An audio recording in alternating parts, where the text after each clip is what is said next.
So now that we've updated the kernel, before we move into the installation and management of services such as NTP, TFTPD, VSFTPD, and so on, we want to spend a little time covering service management tools, tools that allow you to specify the run levels in which services operate. There are two primary tools for doing that, and we'll set up a section labeling them as run level service management tools. Both are text-based, and they feature the ability to indicate desired run levels for services.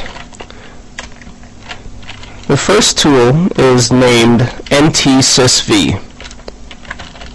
This is a curses base or text GUI base. By text GUI we mean it runs within the shell and it has colors. And it is a tool which will allow you to indicate which services are to execute and which run levels. By default, when you run NTSysv, it operates on services for the current run level. So if you're logged into the system in run level 5, for example, as we currently are, then when you execute NTSysv, it'll take you to services for level 5. Now there's been a switch. We were previously in 5, now in 3, which is why you see run level number 3. But items that run in 3 also run in 5. So if we modify the run level items for run level number 3, they'll also be started in 3 as well as 5. So either or, it'll work fine, with the lone difference being 5 starts the X graphical environment, XOR graphical environment. So let's witch NTSysv to see where it is on the system. This is a tool you'll find on Red Hat systems. It's located fully in user sbin, and if you're logged in as root, it's in your path. Usage includes simply running NTSysv, which manages services in the current run level, which you can confirm, of course, by executing run level from the shell. An RPM query file of the path user-sbin NTSysv tells you it's a member of the package named after the name of the executable. An RPM query list of NTSysv returns the man page and the binary. That's all that's included in this package, which also means you can execute man NTSysv to get more information about the program. It tells you it's a simple interface which configures run level services, which are also configurable through Chkconfig, which we'll look at shortly, which is a shell-based way, which is also scriptable, of controlling the services and their run levels. And it tells you by default it configures the current run level. However, you can configure other run levels by indicating those run levels on the command line using --level. So for example, if you wanted to configure the run levels 0, 1, and 6, you'd indicate --level 0, 1, 6. Then NTSysv would know to update the items for those run levels. Now what exactly does NTSysv do before we launch into it? If you recall, we mentioned that services on your Red Hat Enterprise box are located beneath etc init-d. So NTSysv and Chkconfig manages these services. So the ability to indicate desired run levels for services. Services are located in etc init.d. However, the run level in which those services execute are located a level up, a level down in rc.d in the appropriate run level directory, 0 through 6. So when in fact you use NTSysv or Chkconfig, the tools simply manage the init-d services symlinks in the various run level directories, 0 through 6. So it simply manages those symlinks. For example, an LSL of rc3.d shows the symlinks that are to be started and killed for run level number 3. NTSysv and Chkconfig merely manages these symlinks. So with that said, let's navigate to our root directory, clear screen, reset the buffer, and launch NTSysv to get a sense for its interface. So here it is. Again, simple interfaces. We've mentioned time and time again, the interfaces within Red Hat are very simple, not well developed, but they do work. An asterisk next to a service indicates that the service starts in the current run level. The network manager services are GUI tools, and they don't start in run level number 3. We're currently in run level number 3. Let's confirm that again. This is run level number 3. Although it's GUI, we were in 5, we switched to 3, and that's why we're in 3, but the graphical environment is still up. We can switch to 5 by executing init 5. This will start to run level number 5. Now let's run level, and now we're in 5, and now when we re-execute NTSysv, it will manage services in the 5th run level. Again, Network Manager is also disabled because we're not using it. We're using the traditional method. So let's scroll through to see what services are of interest that we can disable or enable and witness a change at the file system level. We see CPU speed, cron D, cups. Currently we have no print configuration defined, so let's disable cups by pressing spacebar, then tabbing to OK, then pressing enter. Then from a separate shell, let's navigate to etc rc.d, and we should see momentarily for the 5th run level that cups has been disabled. We can grep cups, and notice that cups doesn't have a start entry, but instead has a kill entry. How about for the 3rd run level? For the 3rd run level, however, cup starts, because when we launch NTSysv, it operated on run level number 5. Again, if you want to manipulate multiple run levels, in this case the help doesn't come back, you run NTSysv with -- level to influence the multiple run levels. So NTSysv 3.5 modifies 3 and 5.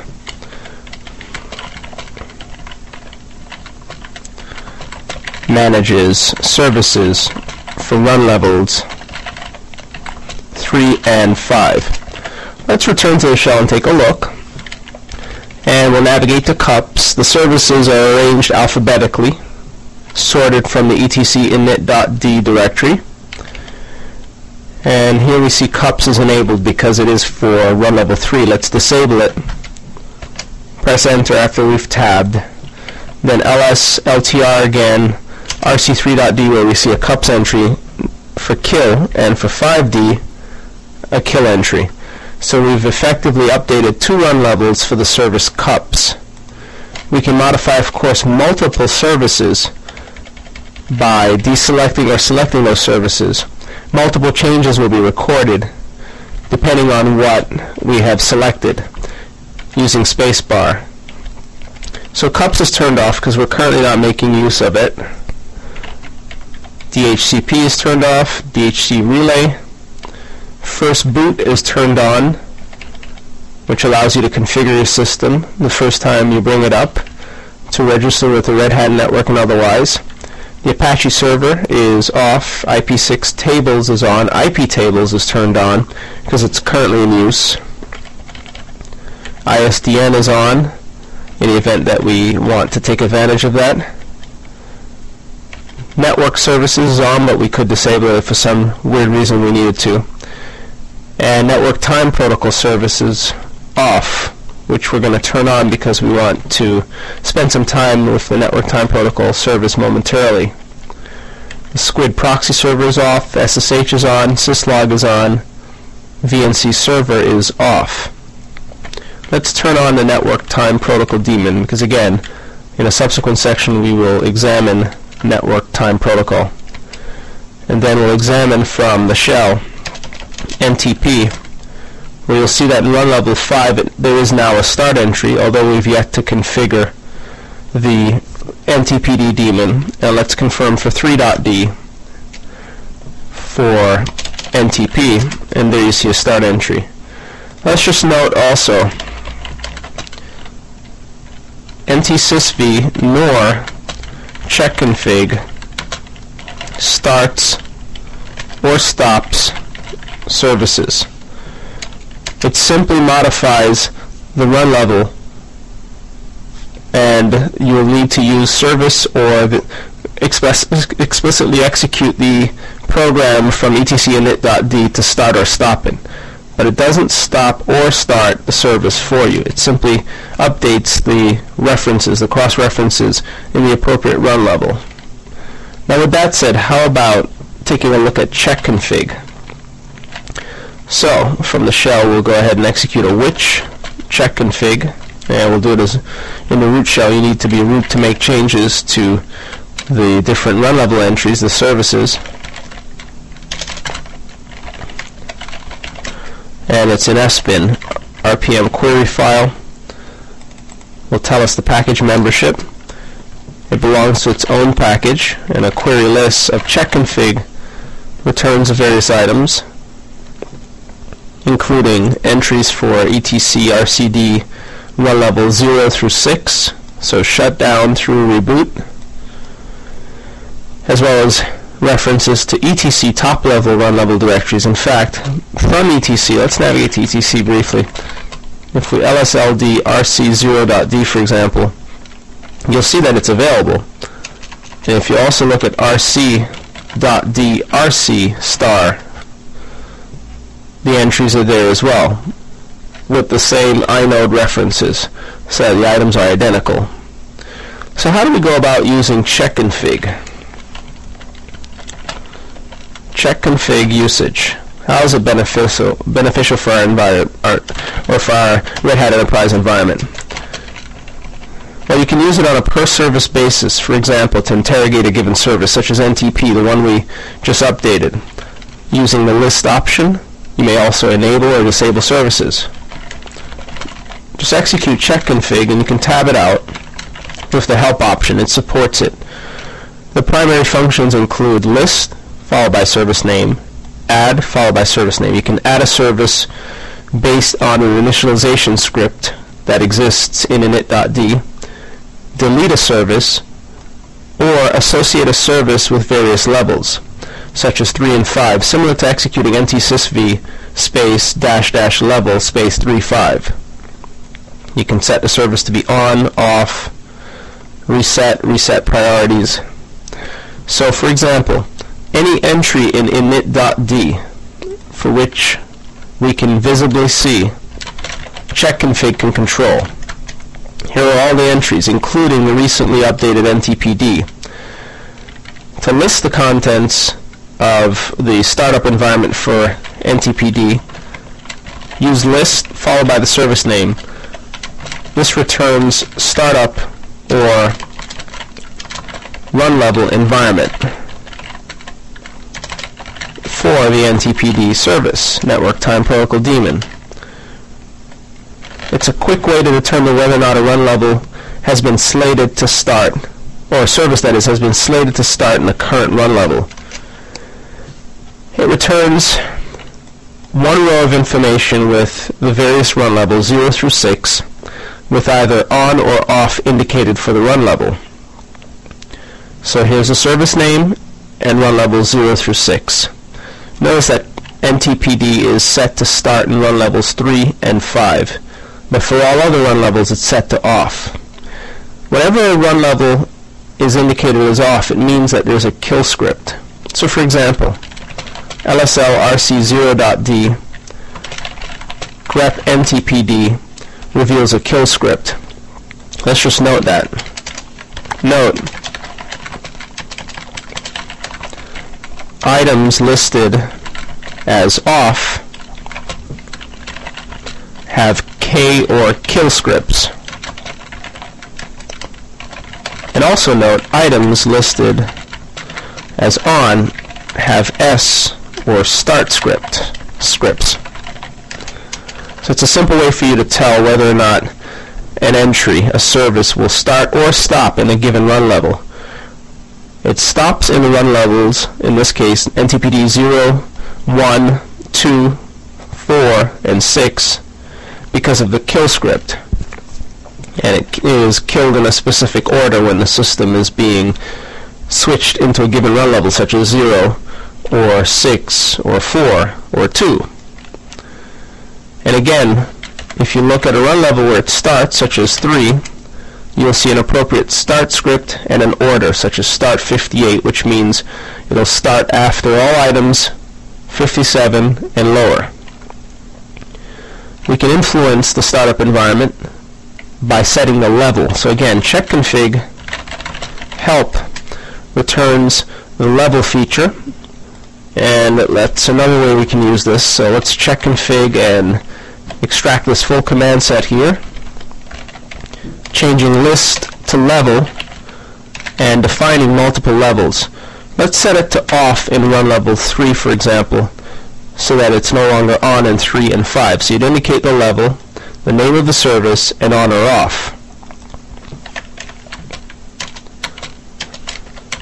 And then we'll follow that up with a Chkconfig list to see or to confirm that NTPD will not start in run level number 3. So the echo of the exit status is clean. And let's Chkconfig list NTPD. Simply specify the service name as it's indicated in etc init.d. Now we see for run level 3 it's off, but what does that mean? Again, when you see off, that means there's a kill script. So LSL rc3.d grep NTPD will reveal the kill script. So executing Chkconfig with off creates a K or a kill script in run level 3. And for multiple run levels, for off or on, just indicate them with no delimiter or no space.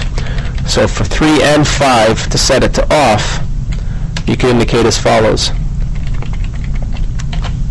And this will turn it off. This will create a kill script entry in 5 as well. Now when we LSLTR in run level 3, we see the kill script, and ditto for 5. If you want the service to be on, for example, you can execute Chkconfig, the name of the service, NTPD on. Well, what does that do? Well, first the echo of the exit status returns cleanly. Then, when we list NTPD, which we'll see momentarily, notice that it's turned on in the multi-user run levels. So when you don't indicate a run level, 2 through 5 are enabled. Let's just list that. Chkconfig service name on enables NTPD in levels 2 through 5, including 3 and 4. So this is a quick way to enable a service in the multi-user run levels. Ditto for off. Let's Chkconfig NTPD off, then rerun it, and now notice it's off. So conversely, option number 5, switching it to off, disables NTPD in run levels 0 through 6, or all run levels. But it's already off in 0 and 6 as well as 1, so really only 2 through 5 become impacted as a result. So you've got 2 primary tools for controlling services, Chkconfig and NTSysv. NTSysv provides a usable interface. Chkconfig is more suitable for scripting. Let's just note that. Use Chkconfig from the shell or a script. Use NTSysv from the shell in interactive mode. So one's an interactive tool, the other can be scripted. And that's the big difference. As you have come to expect, most configuration items within a Linux environment can be scripted, typically using an alternate tool, but it is always possible to script something in a Linux setting. And again, we should just note, when controlling services using Chkconfig, reference the name of the service as it's specified in etc init.d. So again, as a result, there's no imperative reason why you need to memorize the items in init.d. Just take a look at the directory and select your service and determine whether or not you'd like to have the service enabled or disabled. Now again, Chkconfig serves other options, such as the ability to add a script. If you have an initd entry that you have created based on resources from online or elsewhere, or even your own homegrown init script, so long as it follows the syntax of other init scripts, and you can do so by copying a simple init script, Chkconfig will add that script to the appropriate run level for you. It will also delete a script if you'd like, but it would be against good advice to remove any of the default scripts that ship with the operating system. Use add and delete for your homegrown or imported scripts from elsewhere. And you can always list run levels for services using Chkconfig list followed by the service name, in this case NTPD, and we indicated two services, list NTPD, SSHD, to see the results of a given service. We've disabled NTPD until we are ready to work with the service, but nonetheless, that's how you use both tools. Both are installed by default, both are runnable by root.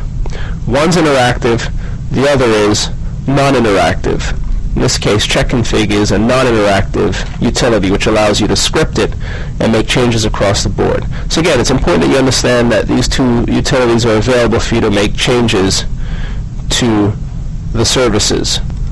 Now we should also note that there's a system config services utility. Let's just copy the name, and this is a GUI based utility which works just like NTSysv. And this is a GUI tool to manage services, that is. When you execute it, will pop up, providing the application has the rights to write to your X window, and it provides an interface that's easy to work with. It shows you which services are enabled for the current run level. So just like NTSysv, it edits the default run level, the run level that you're in. Provides some basic icons for starting and stopping services, and items that have check marks next to them indicate services that start in the current run level. One other neat feature of the GUI interface is, again, the ability to start, stop, and restart services, similar to computer management's services interface in Windows. So here are the same services. Again, if we go ahead and indicate NTPD, which is on the list, here it is, we can indicate that it is to be started. When you click on Save and then return to the shell, let's find the free shell and we'll SU in, then execute Chkconfig list NTPD.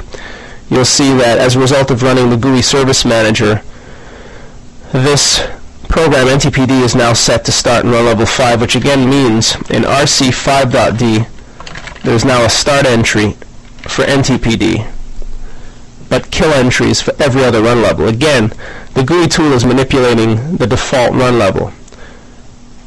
Just like with NTSysv or Chkconfig, placing a check mark next to the service does not start the service, but you do have the option here of starting it.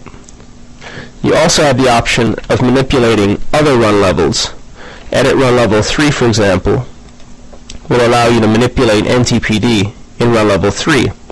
And now when we examine the contents of the shell using LSLTR for 5.d as well as 3.d, and in fact we could even use little character classes here to make our lives a little easier, we see that in 3 and 5 we have start entries, and if we execute Chkconfig list NTPD, the service is now set to start in 3 and 5. The GUI tool also allows you to edit all run levels at the same time. Now you see the multi-user run levels, and for NTPD we can disable for multiple run levels. Once you've saved the changes, then they'll be updated again. Unless you save the changes, don't expect Chkconfig to reflect, or an LSLTR or an LSL of 3 and 5 to reflect the changes. You must click on Save. Clicking on Save effectively removes or manages the symbolic links. Now we see that instead of start scripts, there are kill scripts, and when we re-execute Chkconfig list NTPD, it is set to be off in all run levels. So you can manipulate the multi-user run levels using this interface. Stretch it out to see the other run levels. There's a description of the service, just like in Windows' Service Manager, and you can interact with the service for the key run levels. And just like with Chkconfig, you can add and delete services. If you click on Add Service, you're prompted for a name. You click on Delete Service, you're prompted to delete a given service that is currently highlighted, which will indicate no, because it's a system service. So we can add, delete, start, stop, restart services. We can save the changes. You can even undo to revert to a recent instance of your environment.